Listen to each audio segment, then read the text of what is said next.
Hi everyone and welcome back. हम लोगों ने इसके पहले लेक्चर में पढ़ा था अबाउट टेक्स्ट प्रॉपर्टी, जिसमें हम लोगों ने पढ़ा था text align, font size and font weight. ठीक है, कि कैसे हम लोग टेक्स्ट को अलाइन कर सकते हैं लेफ्ट, सेंटर या फिर राइट से, या फिर जस्टिफाई कर सकते हैं। एंड देन फॉन्ट साइज, जिसमें कि हम लोग अपने जो टेक्स्ट हैं उनकी साइज चेंज कर सकते हैं। Then font weight, that means उसकी थिकनेस या फिर उसके बोल्डनेस चेंज कर सकते हैं। तो ये चीजें हम लोगों ने पढ़ ली थी। Now we will go ahead and we will study about text decoration, line height and letter spacing, जो कि हमारे टेक्स्ट प्रॉपर्टीज हैं। ठीक है, सबसे पहले चलते हैं टेक्स्ट डेकोरेशन में। ठीक है, so in CSS, the text decoration property is used to control the decoration of text, such as underlines, overlines, and line through.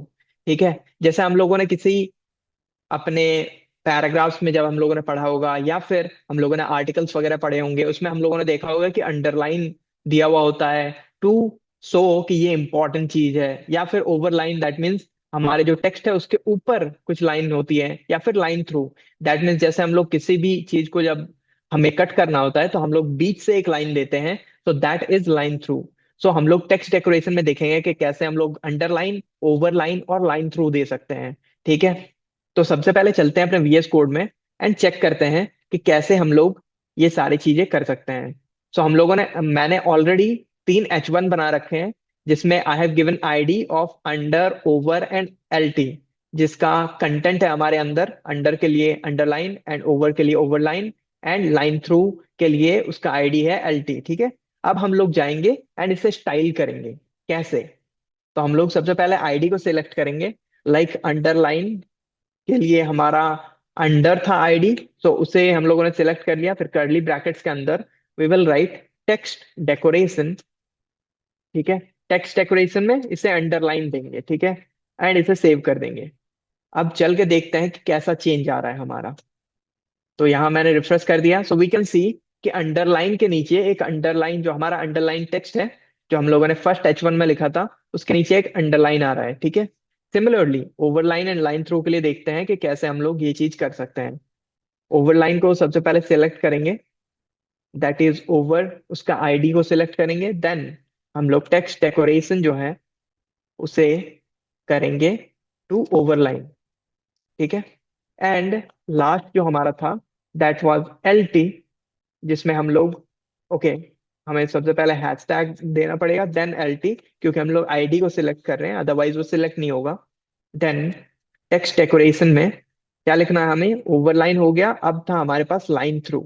ठीक है, लाइन थ्रू ये दे दिया हम लोगों ने, सेव कर दिया। और अब चेक करते हैं चेंजेस क्या है। So as we can see, underline के नीचे एक अंडरलाइन है, देन ओवरलाइन में हमारा जो टेक्स्ट है उसके ऊपर एक लाइन है। ठीक है, that's why it's over line. ठीक है, एंड लाइन थ्रू में हमारा टेक्स्ट के बीच से एक लाइन जा रही है उसे कट करते हुए। ठीक है, तो इस हिसाब से हमारा underline, overline and line through work करता है। उसका सिंटैक्स भी हम लोगों ने देख लिया। अब और एक चीज है कि अगर हमें इनका कलर चेंज करना हो, तो अगर हमें इसकी स्टाइलिंग, लाइक डैश्ड स्टाइलिंग देनी हो, एक स्ट्रेट लाइन होने के बजाय वो डैश्ड लाइन हो, या फिर डबल डैश्ड लाइन हो, तो फिर क्या, या फिर वेवी लाइन हो, तो फिर कैसे? उसके लिए भी हमारे पास ऑप्शंस है। दैट इज, टेक्स्ट डेकोरेशन के बाद सबसे पहले हम लोग लिखेंगे लाइन, दैट मीन्स कौन सी लाइन है, अंडरलाइन है, ओवरलाइन है, या फिर लाइन थ्रू है, वो नेम लिखेंगे। Thereafter we will write the style, that means हमें डैश चाहिए, डबल डैश चाहिए, ये VS कोड बहुत सारी चीजें प्रोवाइड करता है। हम लोग उसे देखेंगे कौन कौन से हमारे पास ऑप्शन है। देन हमारे पास है कलर, दैट मीन्स हमें कलर स्पेसिफाई करना है कि उसका कलर क्या होगा। ठीक है, तो हम लोग चलते हैं VS कोड में एंड देखते हैं कि कैसे हम लोग इन चीजों को चेंज कर सकते हैं। अगर मैं अंडरलाइन को चेंज करूं, यहाँ पे जाके अंडरलाइन मैंने ऑलरेडी उसका कौन सा लाइन है वो डिफाइन कर दिया है। Thereafter I will go and write dashed. ठीक है, अपने पास डैश्ड लाइन भी है, या फिर डबल डैश्ड, इसे डैश्ड ही देते हैं। And then colour, let's say मैं रेड दे देता हूँ। ठीक है, सेकंड वाले को, ओवरलाइन वाले के लिए डबल डैश्ड। ठीक है, हम लोग इसे एक बार चेक करते हैं कि हमारे पास कौन कौन से ऑप्शंस हैं। ठीक है, सो हम लोग यहाँ देख सकते हैं डैश्ड लाइन का ऑप्शन है, डॉटेड का ऑप्शन है, डबल का ऑप्शन है, लाइन थ्रू का ऑप्शन है, नन है। नन का भी देखेंगे क्या होता है। देन ओवरलाइन है, सॉलिड है, अंडरलाइन है, वेवी है। तो हम लोग वेवी का यूज कर लेते हैं ओवरलाइन के लिए, या फिर इसे भी अंडरलाइन ही देते हैं, एंड इसमें वेवी, ठीक है, वेवी जो हमारा स्टाइल है उसे यूज करते हैं, एंड इसे ग्रीन कलर दे देते हैं, ठीक है। एंड हमारा जो लाइन थ्रू है उसके लिए डबल डैश्ड या फिर डबल, सिर्फ उसका नाम था डबल तो हम लोग बस डबल लिखेंगे एंड उसका कलर ब्लू दे देंगे, ठीक है। अब देखते हैं कि हमारे चेंजेस कैसे दिख रहे हैं।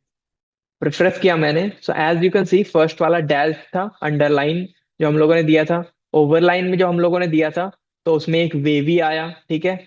देन थर्ड में हम लोगों ने जो दिया था दैट वाज डबल, तो इसमें डबल लाइन थ्रू आया, ठीक है। सो इस हिसाब से हम लोग चेंजेस कर सकते हैं अपने टेक्स्ट डेकोरेशन में, जिसमें अंडरलाइन, ओवरलाइन और लाइन थ्रू दे सकते हैं।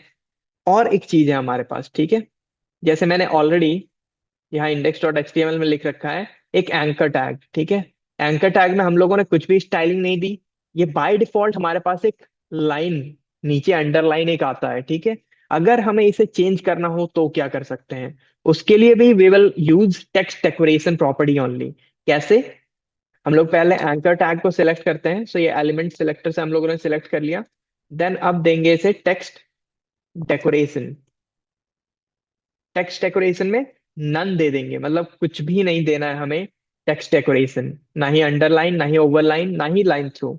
सो नन में क्या होगा, हमारा जो एंकर टैग में पहले दिख रहा था हमें ये लाइन, अब रिफ्रेश करने के बाद ये नहीं दिखेगा। So as we can see कि वो हट गया। सो टेक्स्ट डेकोरेशन के यूज से ही हम लोग एंकर टैग की जो अंडरलाइन होती है उसे हटा सकते हैं, ठीक है। सो हम लोगों ने ये देख लिया कि टेक्स्ट डेकोरेशन का यूज कैसे करते हैं, उसका सिंटैक्स कैसा है, किन किन टाइम पे और किन किन वेज से हम लोग यूज कर सकते हैं। Now we will go for line height. अब ये लाइन हाइट क्या है? जैसे what is this line height, right? So the line height CSS property sets the height of a line and can be used to set the space between the line of the text। मतलब जैसे इन दो हमारे lines हैं, ठीक है, या फिर इन दो टेक्स्ट हैं, दो लाइंस में, तो स्टेटमेंट्स में यू कैन से, उनके बीच में हमें अगर गैप बढ़ानी है, देन गैप बढ़ानी है या फिर कम करनी है, in that case we will use line height. अब इसे कैसे यूज करते हैं? सो हम लोग line then dash height then colon देके उसमें पिक्सल्स के हिसाब से, अभी तक हम लोगों ने देखा है कि पिक्सल्स में कैसे हम लोग दे सकते हैं कि कितना उसका हाइट हो। सो वो हम लोग दे देंगे 20 पिक्सल्स, या फिर डिपेंडिंग अपॉन कितना हमें रिक्वायरमेंट है। तो एक बार इसे करके देखते हैं कि ये कैसे वर्क करता है। हम लोगों ने ऑलरेडी यहाँ पे कर रखी है 3H1, तो 3H1 के बीच में हम लोग एक काम करते हैं, H1 की लाइन हाइट देते हैं, ठीक है। दैट इज H1 की लाइन हाइट कितनी होनी चाहिए? सो लाइन हाइट इसमें लेट्स से हम लोगों ने दिया 10 पिक्सल, ठीक है, एंड सेव कर दिया। अभी ये विदाउट रिफ्रेश करे ऐसे दिख रहा है, रिफ्रेश करते हैं। सो वी कैन सी कि इन दोनों के बीच में जितना भी गैप था ये H1 के बीच में, वो गैप कम हो गया। सिमिलरली अगर हमें ये गैप बढ़ाना है या फिर और कम करना है, सबसे पहले और कम करके देखते हैं, 5 पिक्सल्स दे के देखते हैं। तो रिफ्रेश करा मैंने, ये और कम हो गया, ठीक है। अगर हम लोग इसे 50 पिक्सल्स देते हैं तो कितना होता है वो देखते हैं। रिफ्रेश करा मैंने तो इनके बीच में अब गैप बहुत ज्यादा बढ़ गया। सो डिपेंडिंग अपॉन हमें लाइन हाइट ज्यादा चाहिए, कम चाहिए, किस हिसाब से चाहिए, हम लोग लाइन हाइट प्रॉपर्टी का यूज कर सकते हैं, एंड उससे हमारी जो दो लाइंस हैं, ठीक है, जो टेक्स्ट हैं उनके बीच में हमारी जो गैप है वर्टिकली, वो ज्यादा बढ़ जाएगी। सो इस हिसाब से हम लोग यूज करते हैं लाइन हाइट को। सो ये हम लोगों ने लाइन हाइट भी कवर कर लिया।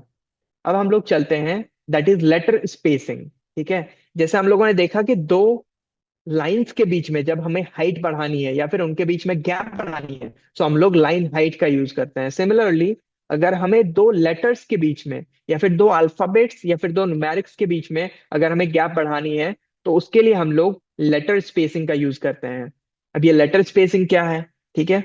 सो लेटर स्पेसिंग में हमारे पास इसका सिंटैक्स ऐसा होता है that letter dash spacing, and फिर उसके बाद हम लोग देते हैं कि उसका स्पेसिंग कितना होना चाहिए, एक एक अल्फाबेट या फिर एक एक अल्फाबेट या न्यूमेरिक के बीच में। सो ये होता है हमारा letter spacing. So I will give you this as a homework, जिससे कि आप जाओ इसे यूज करो, एंड अगर आपको कुछ भी प्रॉब्लम्स आती है तो फिर आप जाओगे इस वेबसाइट पे। I will give you a website, you can search letter spacing in CSS geeks for geeks, ठीक है। ये आप जैसे ही सर्च करोगे तो आपको पेज मिलेगा इसका। हाउ टू सेट, ये नहीं, ये जो आपको मिल रहा है CSS लेटर स्पेसिंग प्रॉपर्टी, इस पे आप जाओगे तो आपको सारी डॉक्यूमेंटेशन मिल जाएगी। ठीक है, आप यहाँ चेक कर सकते हो कि कैसे होती है, क्या चीजें होती हैं, normal, length, then initial, inherit, इनमें आप जाके एक बार पढ़ोगे, अगर आपको कुछ भी प्रॉब्लम आती है तो फिर आप इसे यूज करके एंड फिर इम्प्लीमेंट करोगे। So I hope that this video was helpful to you, and I'll come up with the next lecture. Thank you.